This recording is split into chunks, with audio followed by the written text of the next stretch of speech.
Баршаңызға қайырлы күн достар, менің каналыма қош келдіңіздер. Бүгін сіздерге пайдалы әрі өте дәмді шапталыдан жасалатын қантсыз галета жасап көрсетемін. Галетаны жасау үшін гарнис ұсынған тұтас ұнды қолдандым және тұз қосып, кез келген пайдалы май, табиғи бал және сүт қосып, разрыхлитель қосып, песочный қамыр илейміз да оны 10 минутқа қоя тұрамыз.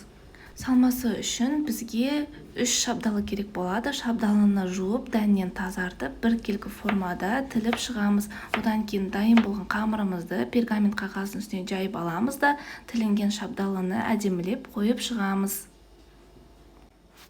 Қамыр шеттерінен 5 см қалдырып бүктейміз. Нәтижесінде осындай әдемі галетамыз дайын болады. Алдын ала қызып тұрған пеште 180 градуста 30 минут пісіріп аламыз. Жарты сағатта қантсыз галетамыз осылай әдемі болып пісіп шығады. Қонаққа жасасаңыздар да болады. Осылай пісіп шыққан галетаның үстіне бал жақсаңыздар болады.